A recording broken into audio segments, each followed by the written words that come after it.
Does it ever feel nice, man? Yeah. Yeah. Although you just find, like, I find all the stuff that I don't think about, I try to think about, but I don't think about in my warm-ups. Yeah. That stuff's the first stuff to go on, right? Like that sideline. Yeah. I find as soon as I take something heavy, it's like you have no choice but to like, because you get like... Yeah, it feels good walking out like...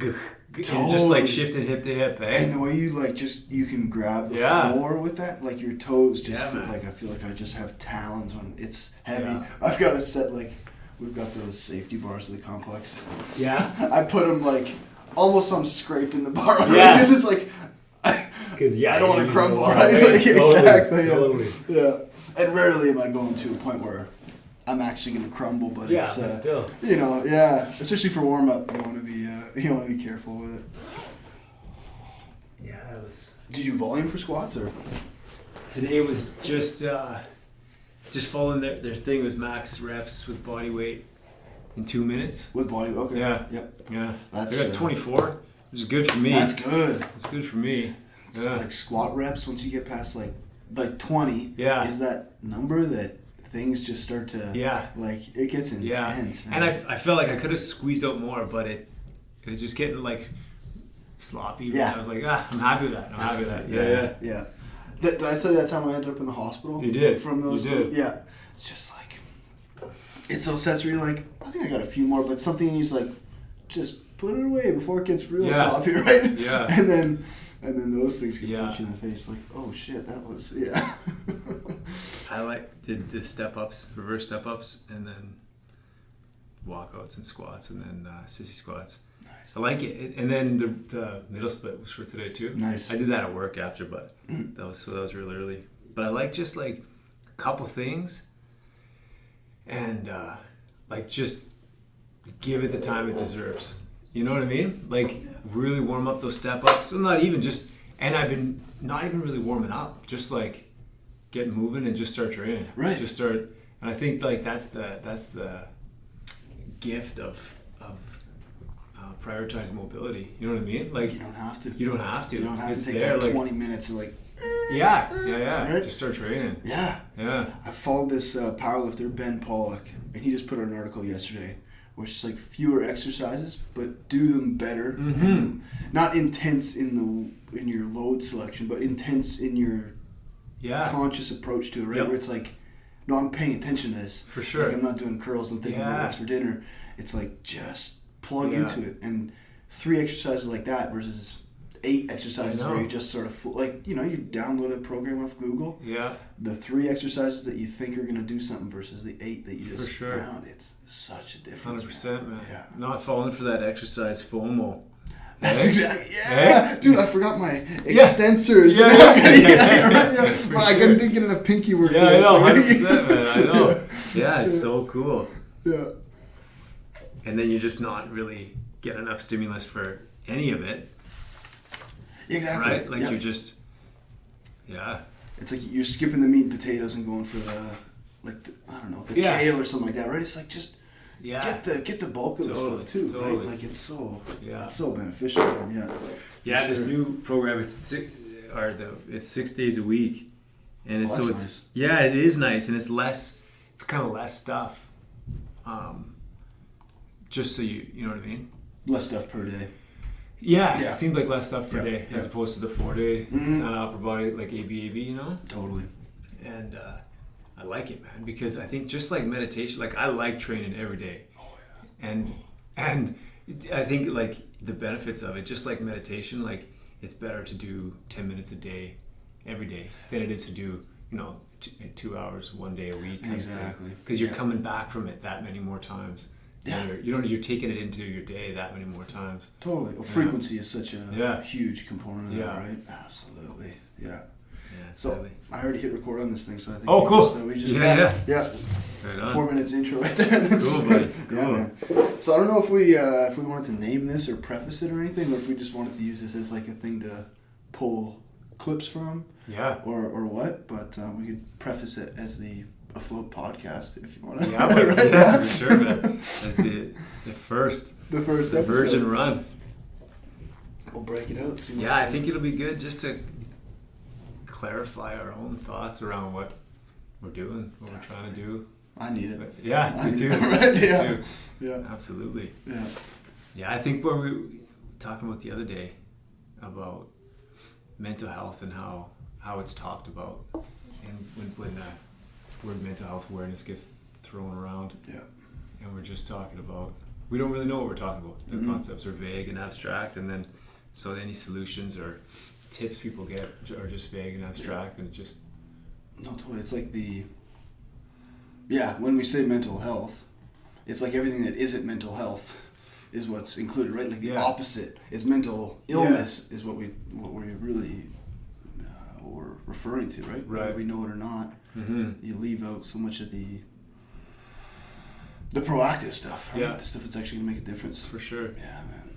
Yeah. And we live in such an incredible time where, like with the neuroscience advances and the things that they're able to glean from neuroimaging, and we just have a better picture of the brain than we ever have, and we actually know what's happening. It's not just guessing and putting weird labels on things that we, you know what I mean? Yeah. Oh, totally. And like that's your world. But I love that that connection, or that analogy of the high road and low road, and just our alarm systems. Because that's really what's plaguing our generation. Oh yeah. This. I think we should open that up, like that low road, high road, like what we mean when we're talking about the low road and high road, right? Like if you had to give like the elevator speech of the low road, high road, what do you think it would sound like? For me, from my layman perspective, like from what I understand,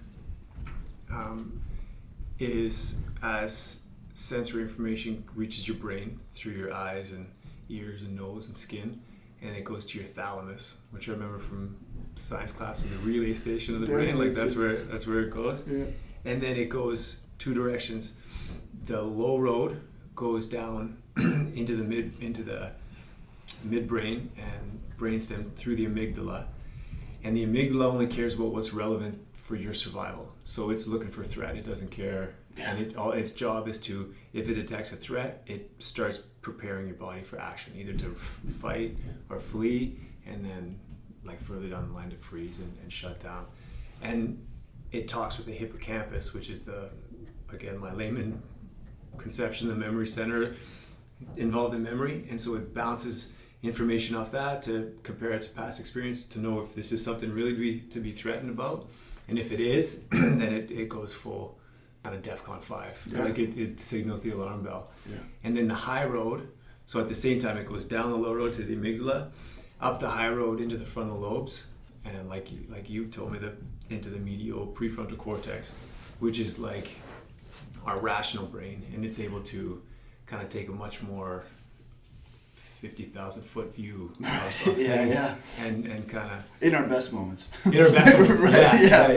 Yeah. And that so, and then it's able to either inhibit that alarm bell that the amygdala set off. So the amygdala is faster because it's like milliseconds faster. So even before you're consciously aware you've perceived something potentially threatening, your body is preparing to deal with it. So your stress response is already going before you're consciously aware. Yeah. And like that example of seeing a coiled up snake in the corner of your eye, coiled up rope in the corner of your eye, and you jump and your body's already, you got those pre-programmed response in your deeper mammalian and reptilian brain that get you ready to keep you safe.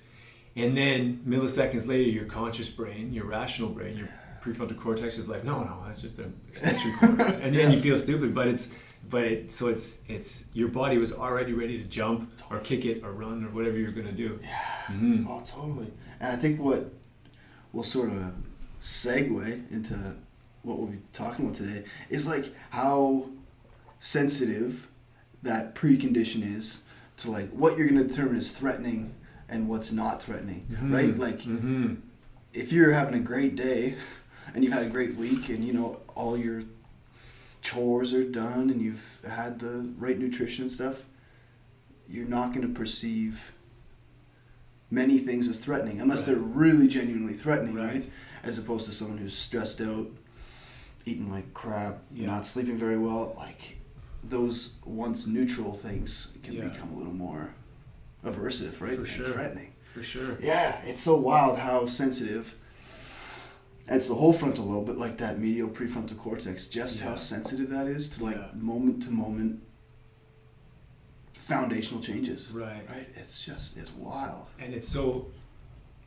And if we're not living in a way that we are able to access our frontal lobes and be kind of hover calmly over our thoughts and emotions, and kind of make those rational decisions, then our alarm system is just going off with nothing to inhibit it, nothing to calm it down, and then that is the chronic anxiety that we see, right? Like oh, totally. And I mean, like being a paramedic, you see this stuff, yeah, right? You respond to the calls where it's like these people are living in this state, and it's not just people calling 911. It's like a lot of people, right? Are living in this sort of chronically stressed out state, and they're just.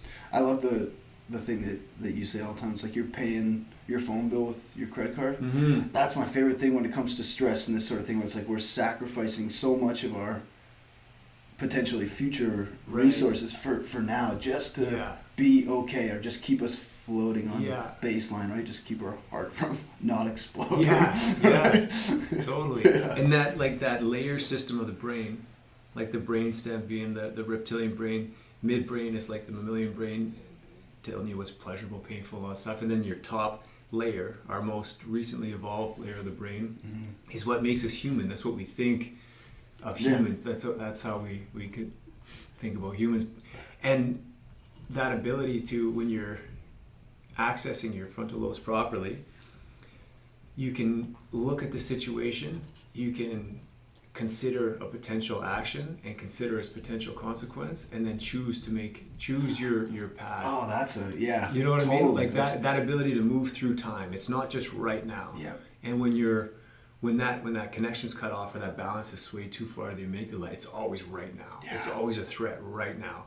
And then you're in the sympathetic side of your nervous system, which is right now. Again, you're paying your phone bill with your credit card. Like, who cares about tomorrow? We need to deal with this right now. Get me out of here. So we need blood sugar. We need we need blood to the muscles. Screw digestion. Screw tissue repair. Screw all that stuff. Just pure catabolic. Right? Just break it down, mobilize, and let's go. Right? And like what you're saying about threat perception, that seems to be, and we were talking about this before, the intervention most commonly used is the CBT or pharmaceutical route, but it's trying to change your perception or your understanding of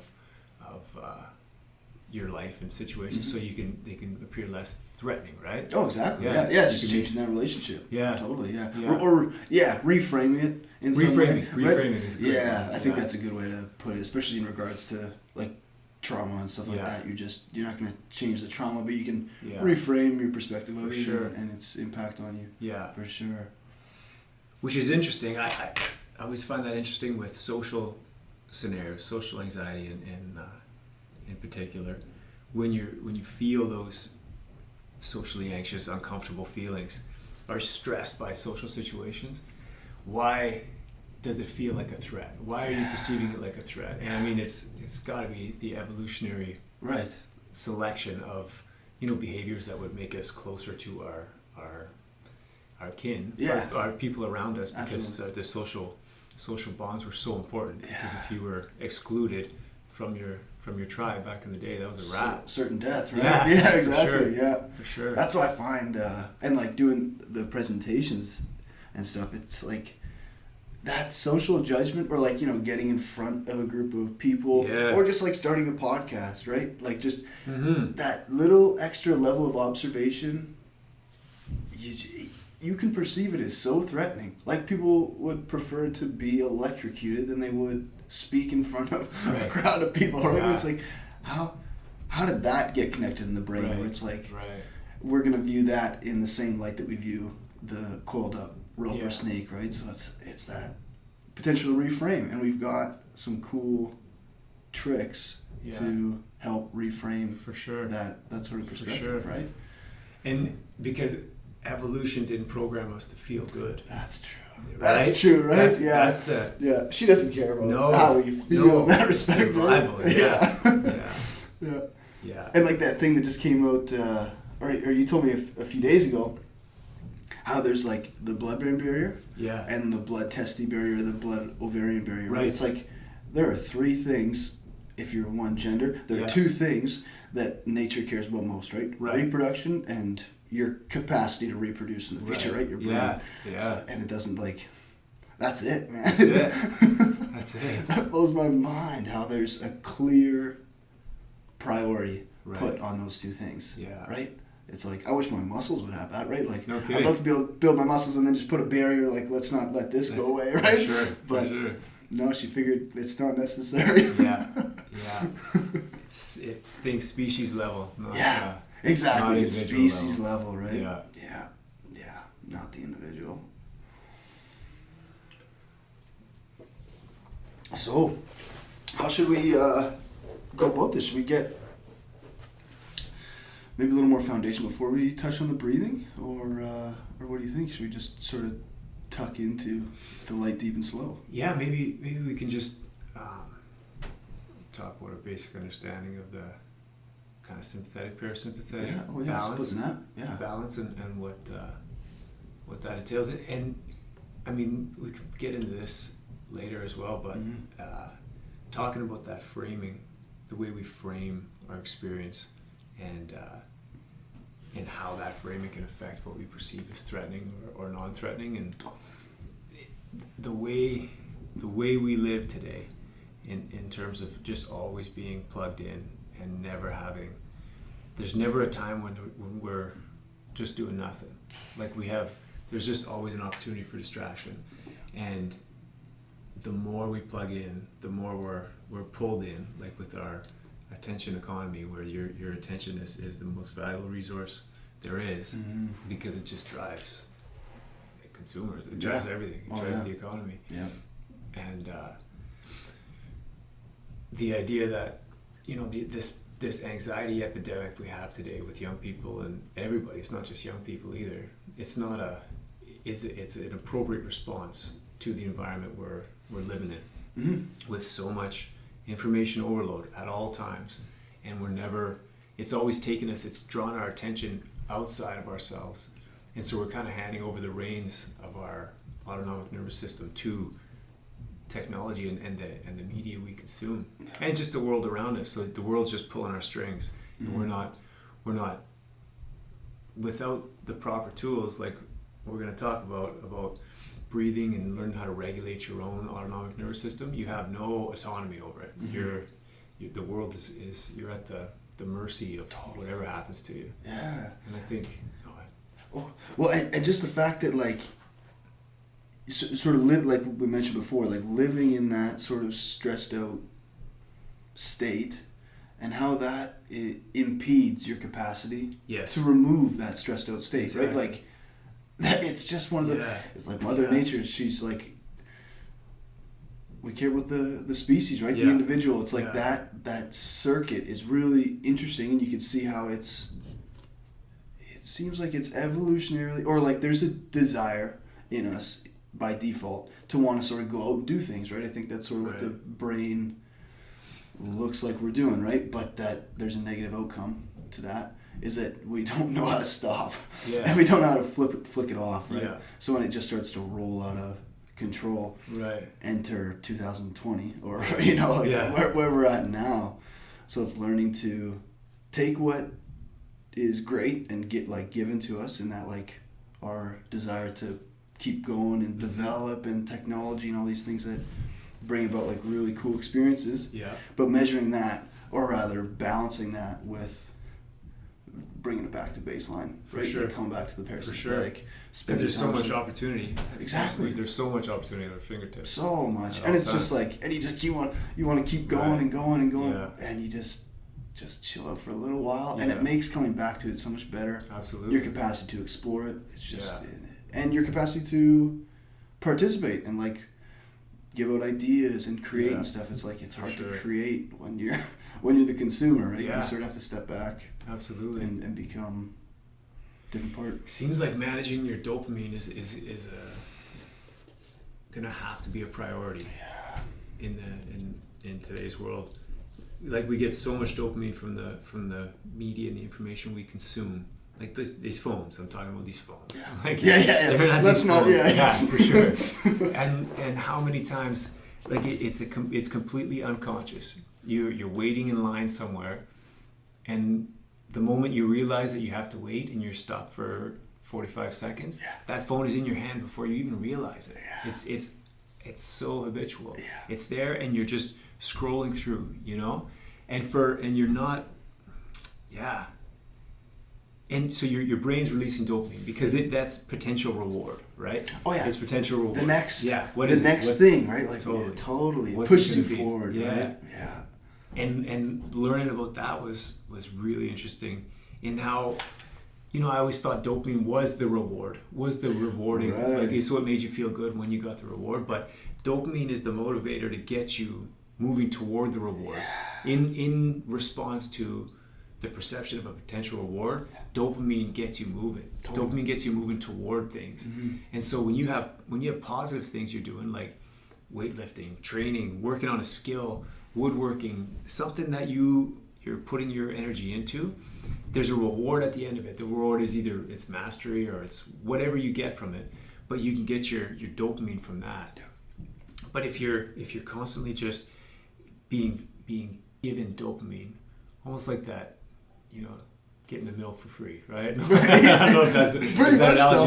Pretty much, it lowers your motivation to go out and try and cook something, or you're just like, oh, I just got it for free. Like, why would I spend resources on buying food or whatever, right? Right. Yeah. And if dopamine is the motivator that gets you moving to get you the things you actually want in life, if you were kind of clear on what those things were, if you're abusing that system by just getting it for free, you're less likely to do those things you know you should be doing, and life stress is going to pile up on you, as it does. And again, that amygdala is perceiving threat, and it's that low level for that physiological response is already happening. You might not even be conscious of it. You're in a heightened state of awareness because you're extra vigilant for more threat, because now you're in alarm mode, and so when you're hypervigilant for threat, the default goes back to consuming more media. Like it's a positive feedback loop. Yeah. That scrolling got you there in the first place. You're stressed, you get hypervigilant for a further threat, and it gets you consuming more media. And like, how weird is that? It's so weird. And you see it with kids. Like it's scary to watch teenagers. Oh my, the young ones, man. Yeah. Like us. Because they like that, you know, the capacity to inhibit those behaviors. It's not quite there, right? They say 25, but I think some people are saying not even just throughout life. It's changing, right? I don't think I'm even there yet. Yeah, exactly. Right. I just turned 25, and I'm definitely not there. Yeah. So and I'm really worried what kind of if you miss that window, like there might be a window to make those connections with your frontal lobe, and if you're missing that window plugged into your phone, there might be some severe long-term consequences for the rest of your life. I think so. Mental health, you know. Totally. Like your ability to top-down regulate yourself, and then even your connection to bottom-up regulate with movement and breath and all this stuff, you know. Yeah. I mean, the answer is not for these kids to abandon technology and do that. No, that's pretty much impossible. It's impossible. Right? It's not going to happen. Yeah. And I mean, they're not going to listen to you if you even. Oh yeah. If they even sniff that you're about to say that. For sure. But I think just having the knowledge of knowing what's going on, and knowing that you have the capacity to manage your physiology, knowing that that's possible, I think is the step. Mm-hmm. Like, because I think I told you about that girl who came into Float, the jail guard, and she was off on stress leave, and she floated for about 20 minutes, 30 minutes, came out, and she said it was such a stressful experience for her, and started talking to her about.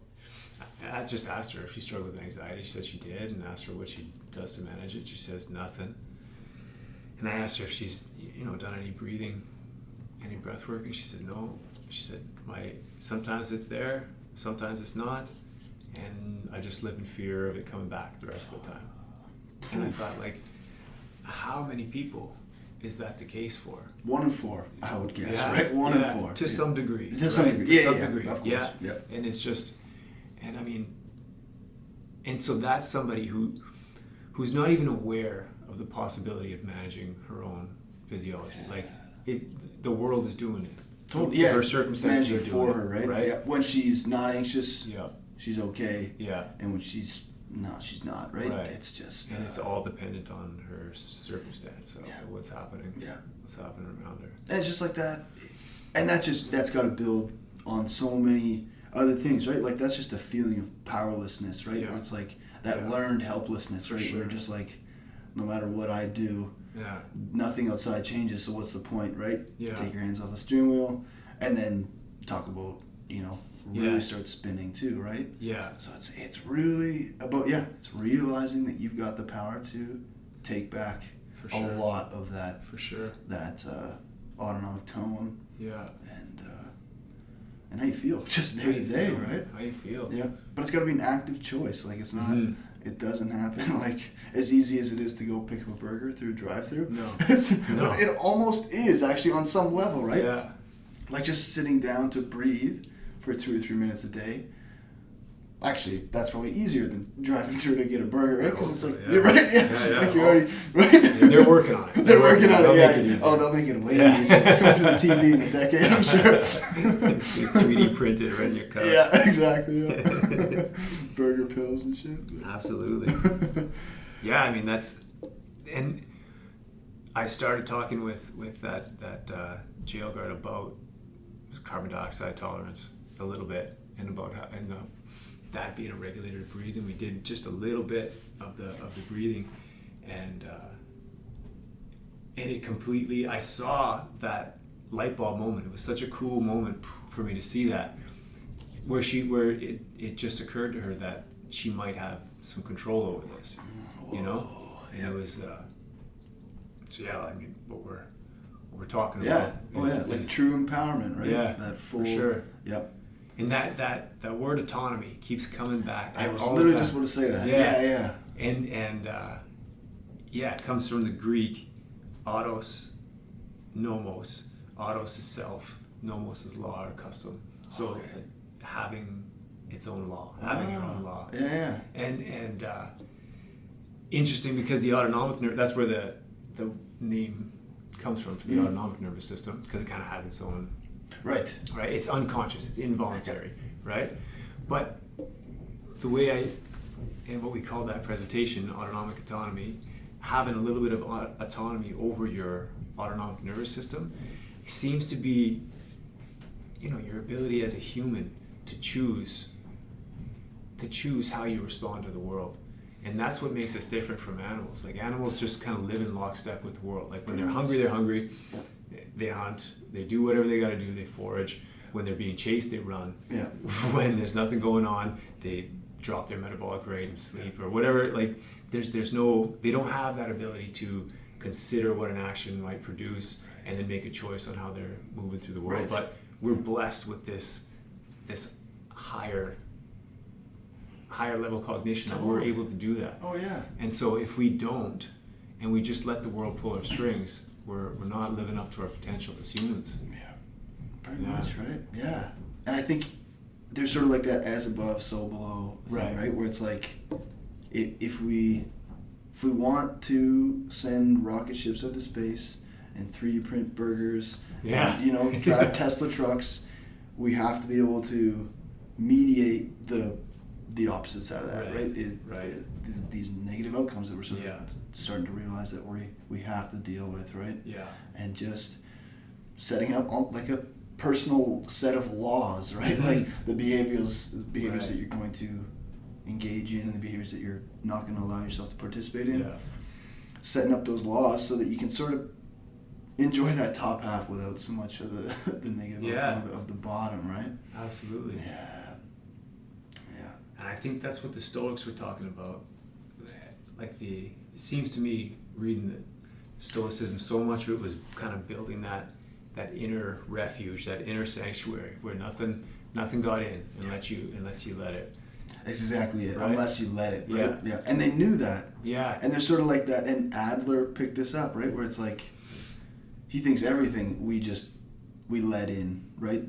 By choice, right? That sort of conscious. And I'll use this letting in my benefit for one day, right? But the Stoics, they just have that. They've got that down. Yeah. I love that stuff, man. It's kind of like the vampire metaphor, I guess. What's that? Vampire into your house. Like the vampire can't come in unless you let it. Exactly. That's exactly it, man. Yeah, because like most behaviors are conscious on some level, right? Whether we like to admit it or not, right? But it's like even the pulling out the phone with a little bit of mindfulness or concentration, that pulling out the phone is so much, it's really impeded or inhibited, right? Like our capacity to, maybe not the actual pulling out the phone, but how long it stays out.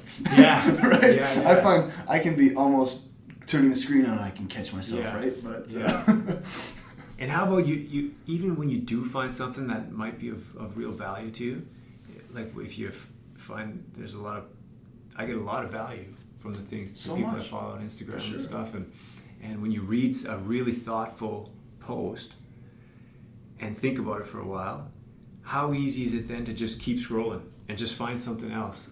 And that's an interesting one. That's the cool one, man. And I think that's like the perfect example of what the dopamine circuit really is there for, right? So say like 10% of posts are those like, wow, I'm sure glad I read that. I can share that to my friends, right? Like I want to put that on my story, whatever. Sure. But those 9 other posts that we just have to sort of sift through, sort of like whatever.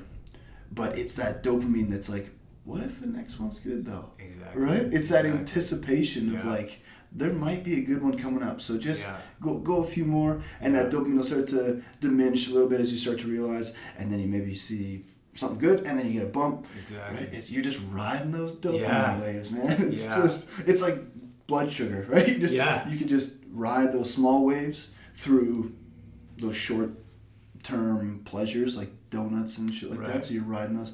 Or you cook yourself a nice meal, and your blood sugar is a little more stable throughout the day. Yeah. Same thing with like doing a hobby, like you were saying before, right? Like something that it's going to benefit you later on. For sure. You're going to get those higher levels of dopamine, and they're going to be more sustained. Yeah. You're not going to have like those dips of boredom or whatever, right? Yeah. Like, it's that same sort of thing. It's just spend a little bit more, I don't want to say energy because it's not energy, but just make the right choice now.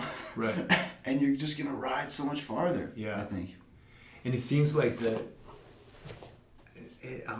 value of setting long-term goals or just long-term targets or targets that are well beyond what you're able to achieving at this moment. Totally. Because it's got to change you to get there. Yeah.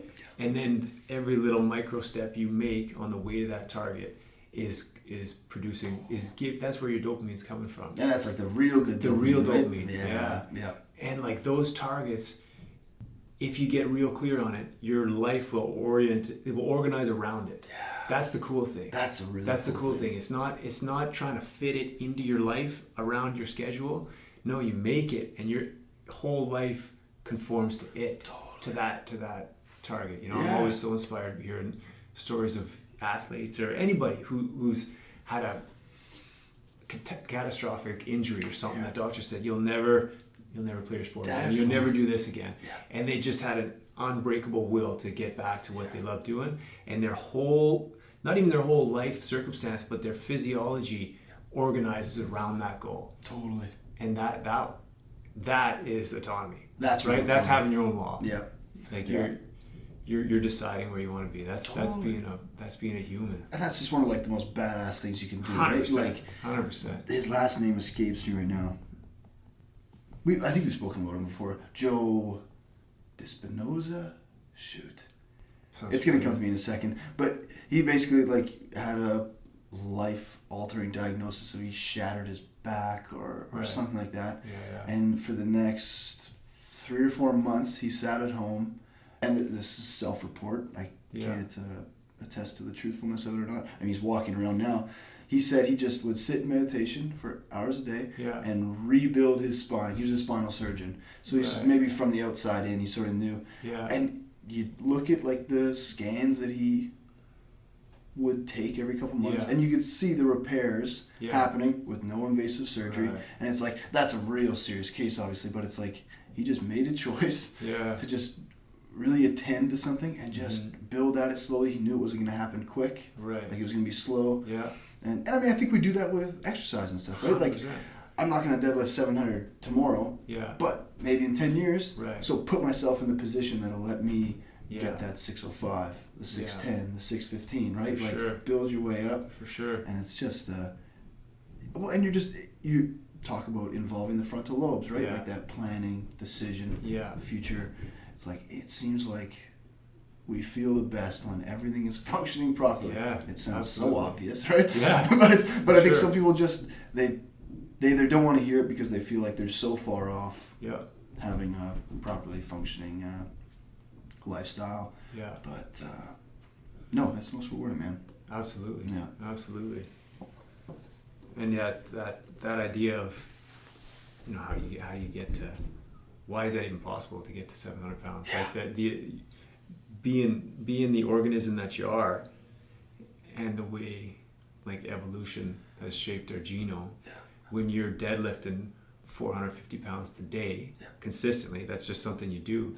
Your body decides we might have to deadlift 480 at some point. Yeah, so let's isn't that make interesting? adaptations to that anticipation for nature. It's gonna be overcompensates. Overcompensation. Yeah. Overcompensates for and your capacity to overcompensate. I hate to keep bringing this back, but I think it's going to be a common theme. Is like having that functioning system, right? Like, for sure. You can't overcompensate if you can't even compensate for what damage you're doing, right? Where it's like you've got to be making these decisions that sort of get all your ducks in a row, so that you apply the requisite stimulus. Whatever your frequency is good. You can overcompensate. But some people are just sort of overstressing, like the overtraining thing everyone talks about. Totally. Like we were just saying, right? 6 days a week. But if you didn't change what you're doing for the 4 days, you just smash yourself, right? For sure. Forget about growth, right? Yeah. Yeah. And that exactly what you're talking about is adaptability to training.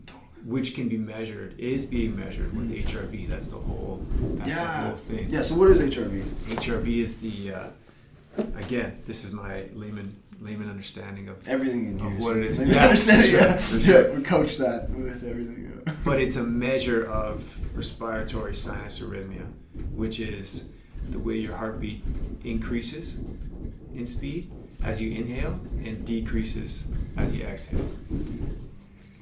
And so when you take a breath in, changes in your blood pressure and blood dynamics force the nervous system to speed up your heart rate a little bit to maintain blood pressure through your sympathetic nervous system. And then as you exhale and there's less pressure to work against, it decreases to maintain that stable blood pressure through your parasympathetic nervous system. So in every breath, you have a balance between your sympathetic and your parasympathetic. And the greater the variability between those beats, so the bigger the shift between your inhale and your exhale gives you a greater heart rate variability. And it's a measure of how responsive your nervous system is to environmental perturbation. Right. So it's how responsive you are capable of being to events in your environment. Right. And so if you're have low heart rate variability and it's just a very steady cadence and there's virtually no shift, it means that you haven't compensated from you're either overtrained or you're stressed or you got emotional stress going on or something. You're not able to deal with additional stress. So if you throw extra training load on there and you just keep smashing your head into the wall, you're not going to make those adaptations. You're just going to you've reached the point of diminishing return.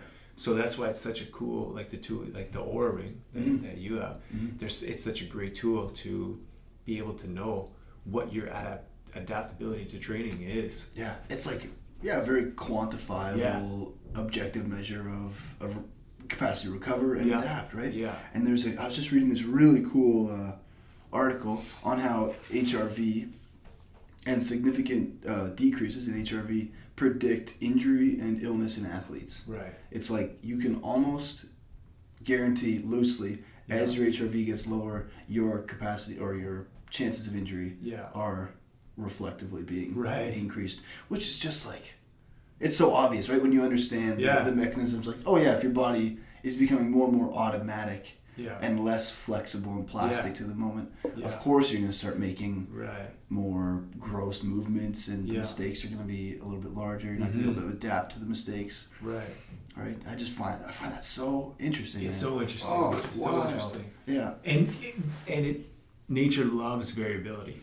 Yeah. Like nature loves a big window to operate in. It loves redundancy, right? For an organism's survival. Yeah. And the great parallel that I always I like to think about is mobility.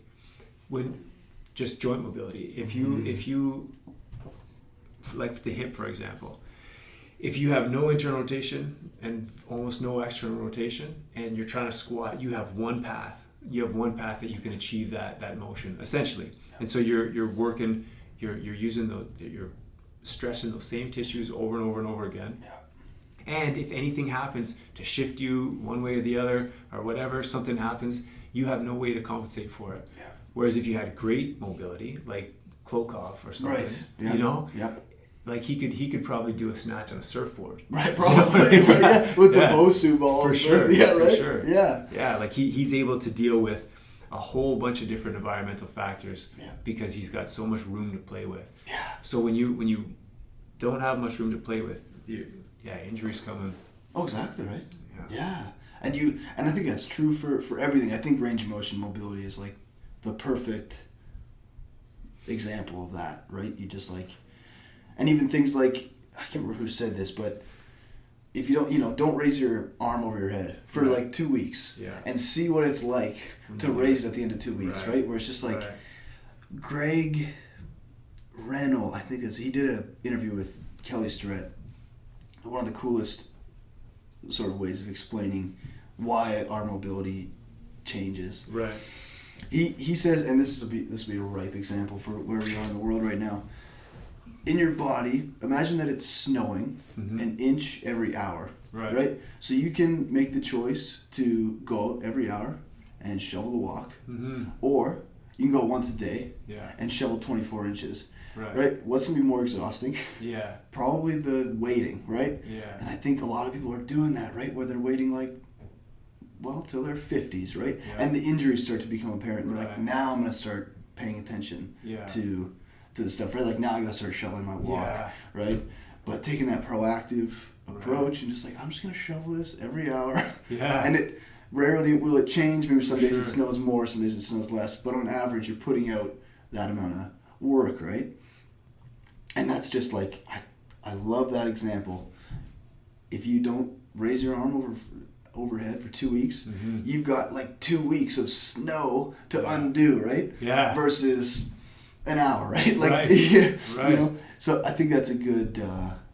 That's agreed. Right, I love that, man. Yeah, and it's just a good reason to, or a good argument to make these things like lifestyle rather than. I don't know what the word would be, but some people do like my Friday nights. I do my thing. Yeah. Like once a month, I try and do that thing. Yeah. But it's like, making it lifestyle. It's going to have a much bigger impact, right? Or recovering from injuries, right? It's like, if you've been squatting with shitty technique for 5 years, you're not going to be able to undo that in a session, right? Like, it's going to take some time, right? So starting now and just doing those incremental changes. That reminds me of the shift I had with stretching and mobility work. Whereas a lot of us only stretch when we're A, sore, or B, feel tight, or we're getting ready to lift. You know what I mean? Yeah. Or like, so stretching is treated as something that you do to make you feel good right now. Yeah. Whereas, stretching and mobility work is training. And if you have a target, like the middle splits, or the front splits or a nice back bridge Yeah. or whatever you want to do. Yeah. But you have a target in the future, and your behavior needs to shift, needs to organize around that target to get there. So you got to prioritize your mobility moving forward, Mm-hmm. and it's so neat when you have a goal that's years in the future. You know, like middle splits is for me. Like it's going to be a long road for me to get there, but it's so far in the future. It makes me want to train it every day more, because if I miss a day, it's just that much further. But if it's just a vague thing that makes me feel good or not, then who cares if I do it today or not? Tomorrow's another day. I'll do it tomorrow. Right. Yeah. Yeah. But when you have when you've chosen something to move toward, it makes that motivation, again, it's that dopamine circuit. Like you're motivated to do it because you want it. Oh yeah. Yeah. And like the doing it every day, it just, and I always come back to like the identity piece, right? Like that's, the identity piece is so conducive for, or predictive of you coming back to that behavior, right? So if you can do something every day, you're building up that evidence. Yeah. Like, I'm a person who does X or Y or whatever, right? And if you can align those, your capacity to plan and your behaviors, you just build up, like talk about self-esteem, right? Yeah. Like you're just going to feel so much better about yourself, right? Because I'm such a proactive person. I'm not even injured right now, but I'm stretching every day. Right. I'm shelling my walk, right? And it's just like, at the end of the day, that's what we're really like, you know, we're just trying to feel good, right? That's pretty much it. And I think that's such a big component of it, like that self-perception. And you really have to build up that evidence through behavior, right? We can think a lot, but I think the real part that is informing our identity is through behavior, right? Like we can think one way and behave another way. Like who says, Seneca, right? Like your behaviors are so loud I can't even hear you speak. So I think it's like, I think part of your brain is saying that about your identity. It's like, I don't care what you think about. Like you've got great thoughts, but what are you doing, right? Like that's your behavior, for sure. And that's what's going to donate to your identity. That's piece, your real values. Exactly. Your real values. What you do is what you value. Exactly. Yeah. And you just gotta. I think it's a worthy endeavor to build up those values and make them as conscious and not responsible, but they're just going to serve a higher purpose, right? Sure. Like you're not paying this month's credit card with, or your phone bill with your credit card, right? Sure. You're just like, no, I'm going to save up so I don't have to do that, right? Yeah. And that reminds me of talking about Atomic Habits and James Clear. He's got a great quote that you should value your trajectory more than your current results. Totally. And that's the one that that's so cool. You know what I mean? You can, because that's so empowering to me, because you can be, 200 pounds overweight, and you can be two completely different people. You can be 200 pounds overweight and you're still starting your day with sugar and you're not moving, and you know what I mean? Your trajectory is to be 500 pounds, right? But you could be that same person and you're starting to take control, and you're starting to cut out sugar, you're starting to drink water, you're making these small changes, and they might be tiny. Your current results haven't changed, but now you're on a new trajectory. Where you're going to be next year is completely different from where you're going to be right now. Exactly. And there's no better time to plant the seed, right? Exactly. Like, best time was yesterday, and next time is right now, right? That's right. Like, I can't remember who said it, Peterson or something like that. Like that 1 degree shift. Exactly. One small behavior. Yeah. You've come full circle, but for not, sure. Right? Not a full circle. You're not back from where you started, but you've really veered off your initial path, right? Just from one small change. Exactly. Yeah. And he talks about that in terms of good habits and bad habits. Is that good habits, the rewards are always deferred to the future. Bad habits, the consequences are always deferred to the future. So good habits, we suffer not suffer. We live the consequences immediately. So if I want to work out, I need to sweat, and my legs need to burn right now. That's cool. But the payoff is in the future. Yeah. But if I want to just lay around on the couch and smoke weed, smoke weed and watch TV, my consequences are deferred to the future. The things I didn't do, that's interesting. I'm going to see it down the road, but the reward is immediate. Yeah.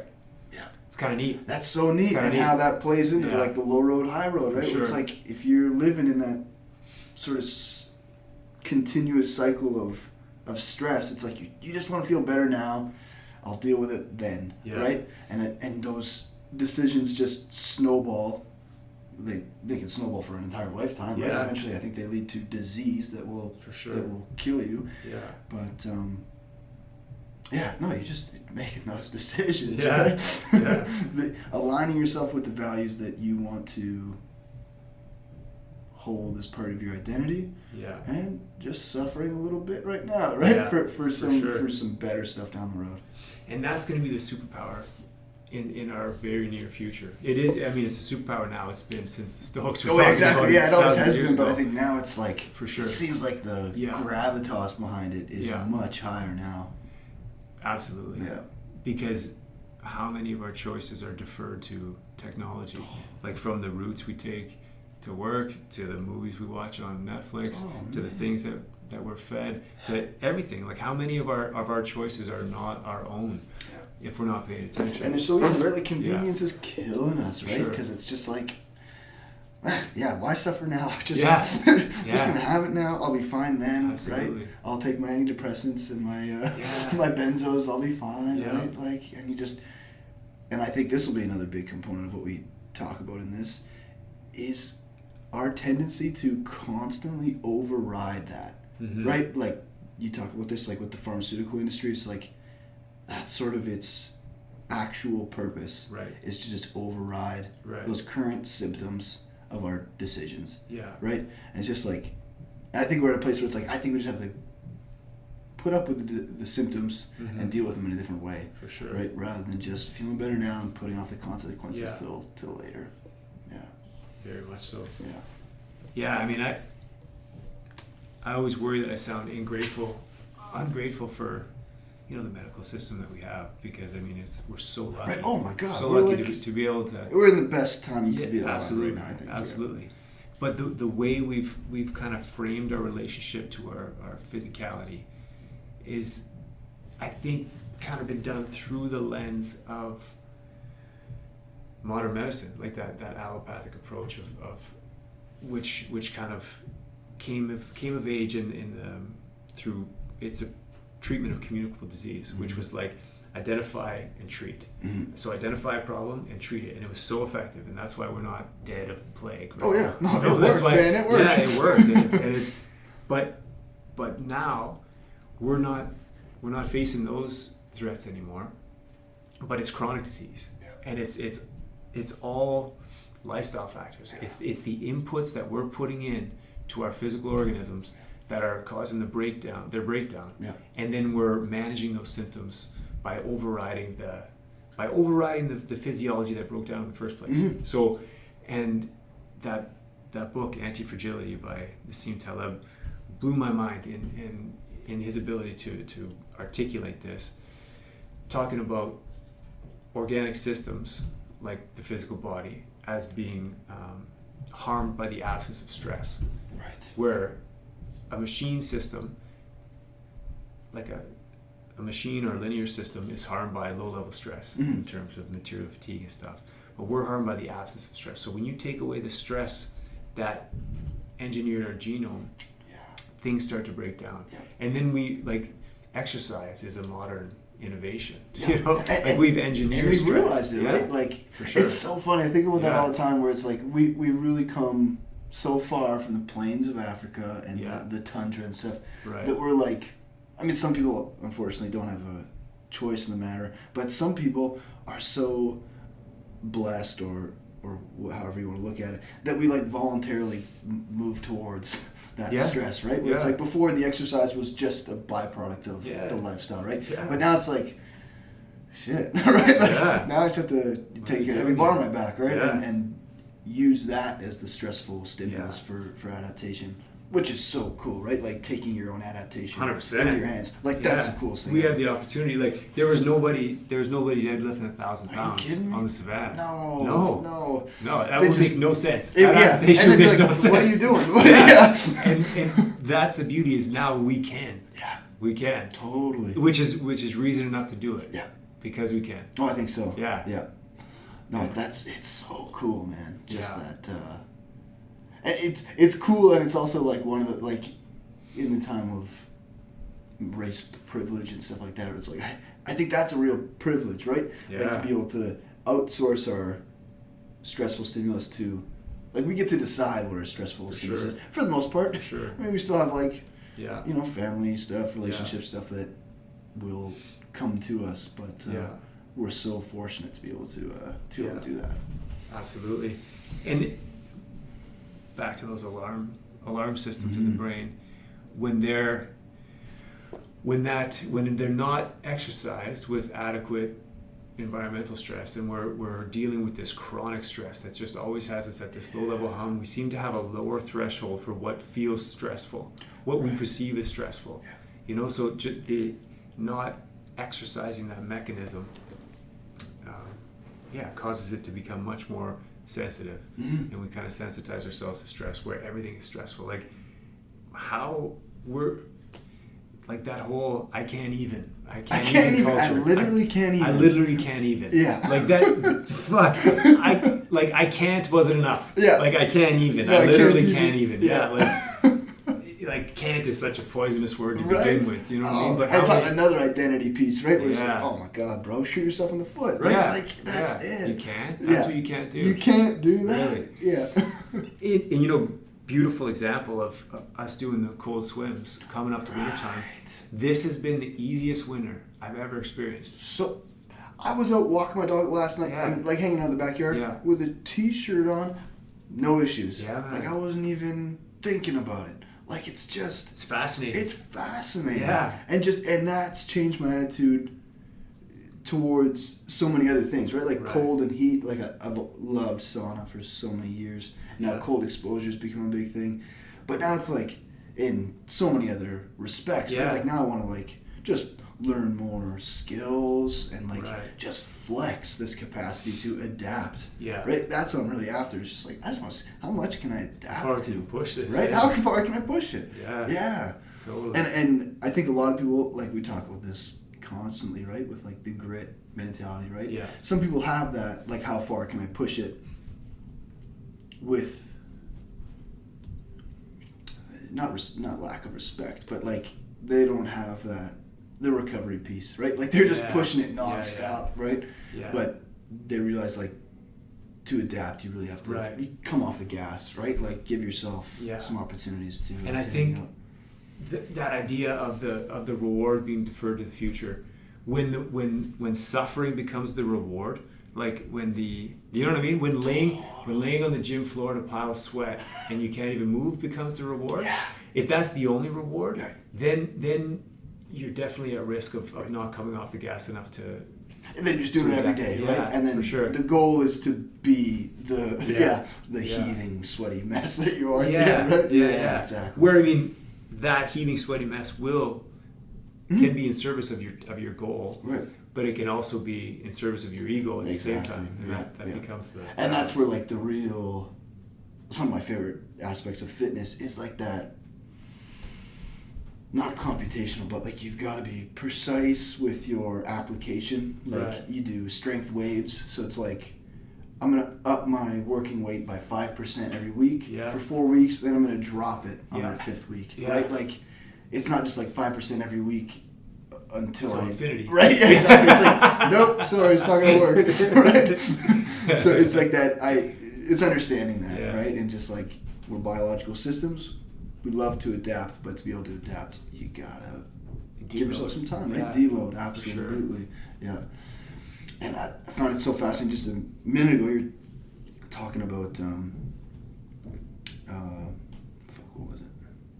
It just made me think of HRV and how it's like, things that some people might view as not very stressful to someone living in this sort of unfortunate state of stressed out and stuff like that, those perturbations seem so much louder than they would, right? Like the people jumping in the ice for the first time, right? It's like that is so much louder physiologically than it is for someone who's been doing it all the time, right? So it's like that's such a big piece of that adaptation. And I think it hits that top-down regulation, like you remember doing that in the past and it didn't kill you. So you know, like, okay, I don't have to freak right out about this. And then also you're on a physiological level, like your blood vessels have constricted and relaxed before in response to temperature, or they do so regularly. Yeah. So you're able to make those physiological changes that are required to preserve your core body temperature. And you're not freaking out at the same time. Right. So you're just a much more robust organism. Yeah, overall, right? Just absolutely. And I love how all those systems play into each other, right? Like it's a chicken or the egg thing, right? Where it's, and I get this with a lot of the top down, bottom up conversation. It's like, what's driving what, right? Like, is it really coming from two directions, or is it like, is the bottom up driving more the top down, or is the top down driving more the bottom up? And it seems like it's coming from two different directions, right? Like, but the fact that they overlap so perfectly just surprises me to know. And right, like the cold exposure is such a good example. Your plasticity or your like vascular mobility, how that's constantly influenced. There's a like an increase in circulating opiates, endogenous opiates. So you feel good, so you make those positive associations with that experience, and that makes it easier. And the fact that you've been exposed to it before, devoid of the opiate response, makes it easier. It's like there are so many systems built into us that allow us to keep doing that. Totally. And that amazes me. Yeah. It really does. Absolutely. Yeah. And talking about that overlap, how the breath overlaps all of it. Right. I think that's the coolest thing of all, I think. Yeah. That where breathing is an autonomic function, meaning it's like your brainstem is regulating your breathing moment to moment, but you also have conscious cortical control over the way you breathe, which can influence your physiology, which is fascinating. So it's the bridge between your autonomic and your somatic branches of your nervous system. And that, like, I always think about Mark. Remember his first time? Right. Oh yeah. First time coming out, because I mean that out to the ice swims. That was the only instruction we were really given, was just keep your mouth closed, breathe through your nose, and just try to get your breath under control. You know. And if you let your mouth open and you start breathing through your mouth, you just immediately are, and then the voice, and it gets out of control real quick. Avalanche is so fast. Yeah, your whole being is swimming you toward the shore before you even realize it. Like you're getting out of there, and you can't get out of there fast enough. Chased by something.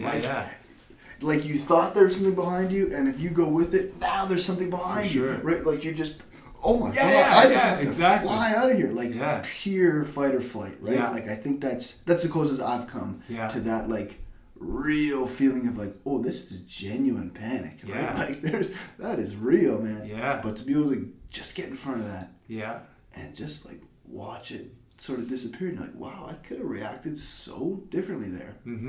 That's just, and only breath. That's the only thing you use. Yeah. You come up and you just try to extend your exhale for as long as you can, and just a nice slow inhale, just through the nose, keeping like your shoulders down. That's like those accessory muscles, right? Like keep those sort of inhibited. You don't need to call on them. And a second, 2 seconds of just that state of like just soften. Then it's nothing. Then you're like, oh, I could be here for minutes. It's a completely different experience. Completely different. That's just the coolest thing. You just use breath. And it's not like it's going to take minutes. That's the coolest thing for me. It's just like you notice that there's that mind state behind it. Just that like total softening and using that breath to sort of... Right. I don't know what the word is, but just bring about those states, right? Like you use the breath to create that state, right? For sure. Creating that state. It can influence systems that are normally outside our control. And that was so neat seeing Mark week to week. The first week he had that experience, and then coming back the next week, he's like, oh man, I know I can do better, or whatever. Yeah. And then we told him, just keep your mouth closed and just breathe through your nose. Yeah. And it was a completely different experience.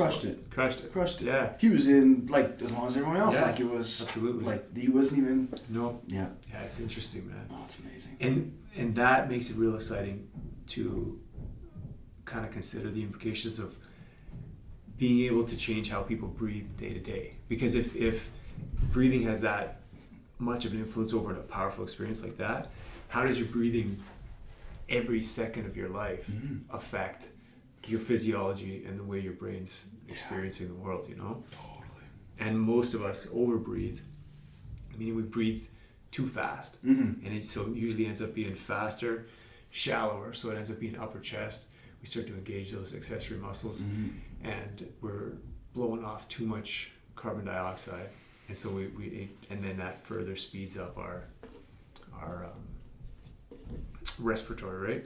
And again, I think just sensitizes us to stress. When we're kind of right on the edge of breathlessness, then we experience that, we perceive that on a deep level, and it's just sort of like unrest, right? Like that. Yeah. You're just slightly breathless to a point where you might not even notice that it's breath that's causing the state, but it's so slight, but it drives your state so much.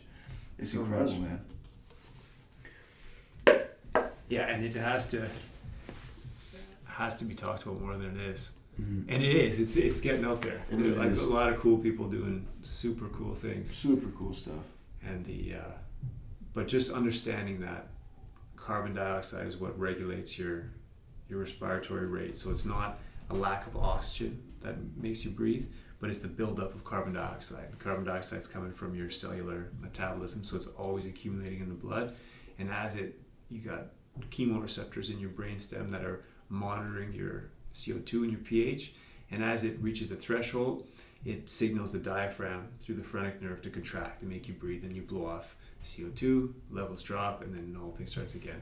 So if we're very sensitive to the accumulation of CO2, that threshold is much lower. So that means as their CO2 increases in the blood, our brain is initiating ventilation much sooner.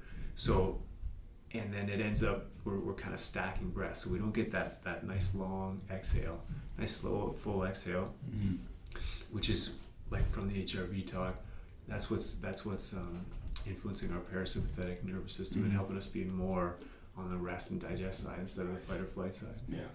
And then we don't work as well. We don't have as good as effective oxygen delivery to the cells, because when we start blowing off CO2, there's a relationship between the amount of CO2 in the blood and how tightly our red blood cells hang on to oxygen. So when there's a higher concentration of CO2, the bond between oxygen and hemoglobin is weaker, so it releases oxygen to the tissues much more readily. So when we're hyperventilating and blowing off CO2, we're dropping our CO2 levels, and we're strengthening the bond between oxygen and hemoglobin, so our cells aren't getting the oxygen they need. Right. So you got the people in full panic attack, they're hyperventilating, breathing at like 40 breaths a minute, blowing off all their CO2, and they swear they can't breathe. They just keep saying that over and over. And I've seen hundreds of these and on the ambulance. And it's always the same thing. It's always, I can't breathe. But they're breathing at 40. Their blood oxygen is 100%. So their red blood cells are fully saturated with oxygen, but their cells aren't getting it. And they think they're suffocating. They think they're suffocating, yeah. And they're picking up on that. And that's feeding back into the stress response, making them breathe faster. They're blowing off more. And then their hands start to get all cramped up because carbon dioxide is also a vasodilator and also affects smooth muscle. So all our smooth muscles in our blood vessels contract, and we get spasms in our hands, and then it's a feedback loop. But knowing that, we can start to work with just simple techniques of breathing light. So instead of when someone's stressed out, and I use this all the time in the ambulance now, when someone's stressed out, instead of telling them, just take a deep breath, because when you say breathe, just breathe, then people are like, and that big exhale, and blowing off all that carbon dioxide, for sure. Yeah. But they need the opposite. That's why people used to breathe into paper bags on the old movies, because they're rebreathing the carbon dioxide, starting to bring those levels back up, weaken the bond between oxygen and hemoglobin so it can be released to the cells, and start to reverse that, start to de-escalate that panic scenario. Yeah. Take away that breathlessness aspect of it. For sure. But this anxiety epidemic that we're seeing today, it's being linked. It's not just a suspicion, but it's being scientifically linked. We know it to these breathing patterns and how slow diaphragmatic breathing changes the way you experience the world. And just teaching that to kids. And we can measure it. You can measure your CO2 tolerance with just by a simple breath hold. When you normal breath in, normal breath out, plug your nose, and you just hold it till you get that first definite desire to breathe. And that's that signal building up to your diaphragm, trying to get it to ventilate. That's your brainstem telling your diaphragm to ventilate. We need to blow off some CO2. And then if your next exhale should be, your next breath should be normal. So if it's gaspy or jerky, you held it for too long. But just measuring how long it takes in seconds that you feel like you actually have to breathe is a good measure of your CO2 tolerance. And you can start to work with that with the breath holding and the... Because it's pretty similar to the sort of training that these people are starting to install into this field, right? Like it's there's breath holds, and there's like you're walking and jogging and almost sprinting while holding your breath, right? Like the training is really focused on building that CO2 concentration, right? Yeah. It's interesting, man. In the same way that exercise is like increasing the load on the musculature, the CO2 training is increasing the concentration of CO2, so it's taxing those, or rather really activating those chemoreceptors. You get a lot of that vagal traffic running up and down, right? Totally. So it's stressing the system, right? Stressing the system, and you're so what you're just talking about with the breath holds is we'll do so normal breath in, normal breath out, plug your nose and start walking, and then you start to feel that air hunger, you start picking up the pace, and then into a jog, and you just hold it as long as you can, and then you're getting a double acidic effect. So you're getting an acidic effect from the carbon dioxide building up in your blood, and also from the hypoxia. So hydrogen ions aren't able to get oxidized with incoming oxygen, so you get your spike in the acidity of your blood. And so over time, this training will improve your body's ability to buffer acid. So you have a wider window because your body wants to maintain very, very narrow parameters for your blood pH. That's the ceiling for physical exertion, is when your metabolic output is producing so much, it's making an acidic environment, and you get lactic acid. You're not able to maintain aerobic respiration, cellular respiration, right? So doing these breath holds, you're able to improve your body's ability to buffer acid, and so again, you have that bigger window of variability. This seems to be a constant theme, right? Totally. Increasing that window of what you can walk and live in, right? For sure. Yeah, it's interesting. And the actual experience of doing the breath hold, I find it so similar to the ice swims, in that when you're doing it, like the instruction is just to lean into it. So feel it and relax into these, because your diaphragm's just going to be involuntarily contracting to try to force you to breathe. And how you feel that contraction building, for sure. Right? Like there's you get it for a few seconds, and then sometimes it can sort of quiet down, and then it comes back with a vengeance, and it might quiet down, and then really come back, right? Totally. You can feel that traffic coming up and down. Yeah. And if you keep relaxing into it, but it requires you to focus on that feeling and lean into it and relax into it, and then just keep moving until you can. Whereas if you try to think about something else to ignore it, then that feeling will just swallow you, and you gotta stop. The panic, it just takes over. The mouth shoots open. It's interesting. It's really interesting, and it's had so many. It's a powerful tool. Yeah. Oh, I think it's going to be, and I'm really hoping it's a quick installation, but bringing the knowledge that we're gaining from the breathing practices and bring them to the kids, physiology first, and these guys are doing. It's because the sooner you can get this as a identity piece, I'm a person who breathes slowly through my nose. I'm not a mouth breather. I breathe light, deep, slow, right? Building that identity. Right.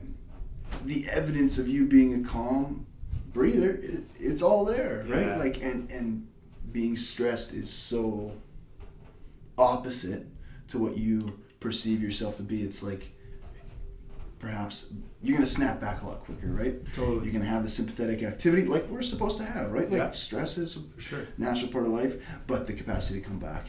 Right? It's always you have to be able to come back. Yeah. Yeah. And that relationship between a greater capacity to come back gives you a greater capacity to put your foot on the gas.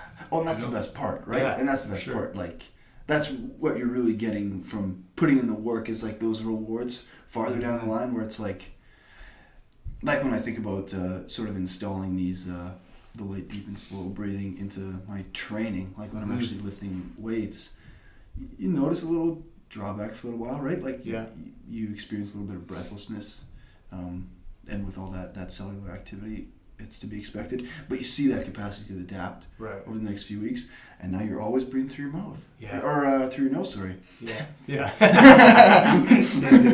And you're also not paying attention to what you're saying, but yeah, man, just that you really being able to walk that full line is, from my perspective, always a good thing. It's always a good thing.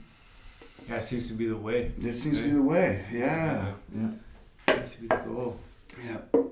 Believe it or not, dude, we're at an hour 40. Jeez. Wow. I think that's good. You think that's good? Any last minute? I don't know. Do we want to recap the light, deep? Yeah. Why don't we just really quickly brush over the light, deep, slow? Sure. Just as like for someone who might just want to get the too long, can't read this, right? Like the 2 minute speech there. Yeah. So the functional breathing has three components: the biochemistry, the biomechanics, and then the psychophysiological. And so the biochemistry, we're talking about that relationship with CO2, and so that's going to be light breathing. So not breathing in so much air and out so much CO2.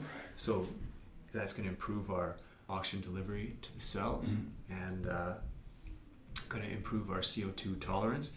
And then the biomechanics is breathing through your nose and using your diaphragm, and they're directly linked. If you take a breath through your mouth, you can just feel it your chest moves. Fire up. Yeah.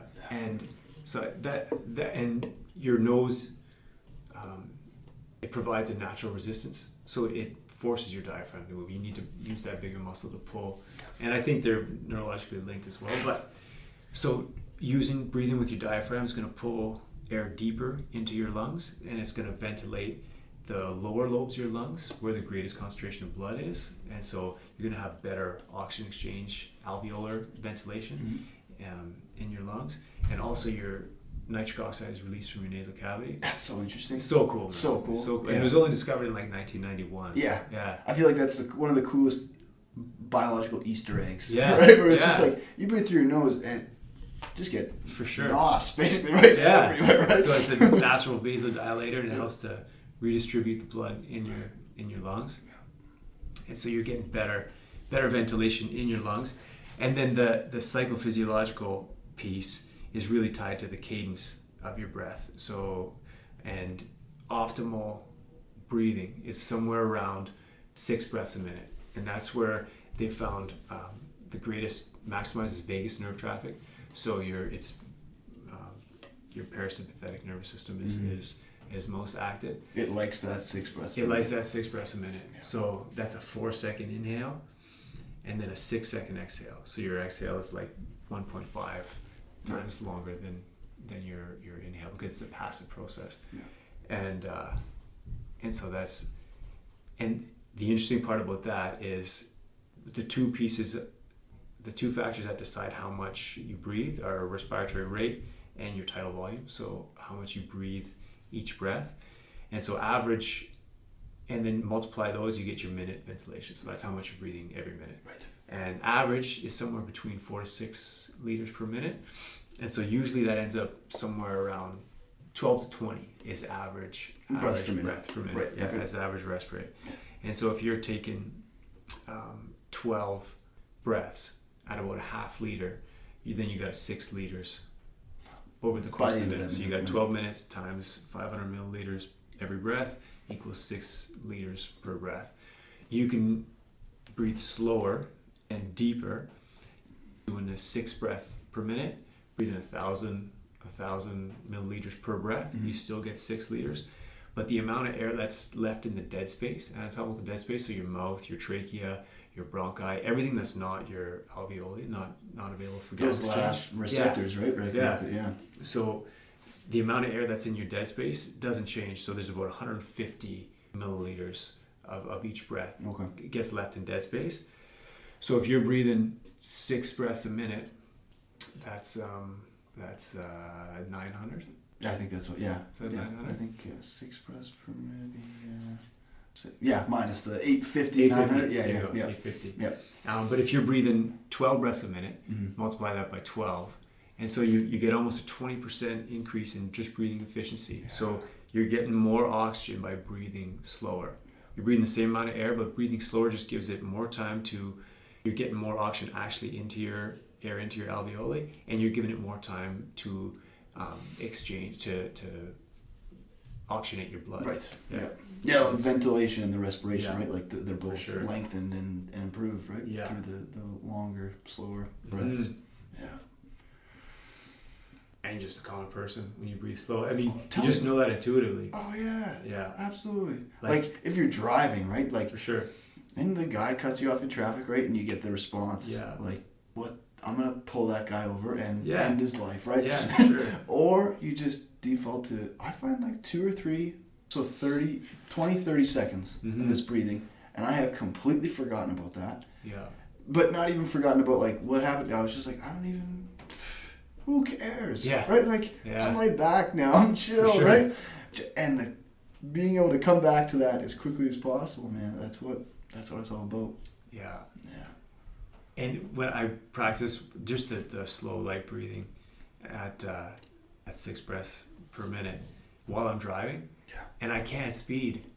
I can't speed, man. How interesting is that? It's so interesting, yeah. Whether it's just, I don't know what it is, but my foot just starts coming off the gas. Yeah. Which is, I'm more likely to get the finger, like be given the finger by the driver's. So it might be. Yeah. But it's interesting, man. Yeah. Well, then your response to the finger, you're just like, hey, fundamental attribution here. Yeah. I see you've had a bad day. I'm sorry, man. I'll pull over and give you a hug. Yeah. Right?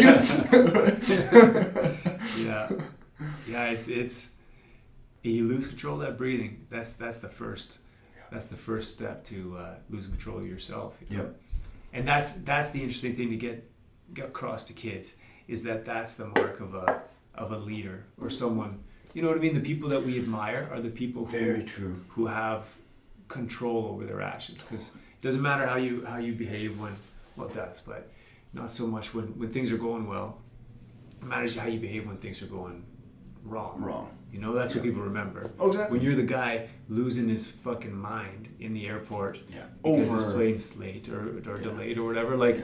Yeah, kind of. Those are those character-defining moments. Just become so small, for sure, right? Yeah. And then that internal thing too, like you're giving yourself evidence that I'm a guy who freaks out when things don't go my way. I'm an asshole. Yeah, for sure, man. Yeah. Fuck, I just had the perfect line, but that's gone now. Next episode. Yeah. Well, sweet, man. Yeah. No, that almost 2 hours. Thanks, brother. That was fun. Thank you, man. For sure. Episode 1 of the Afloat Podcast. In the books. Signing out. See you guys.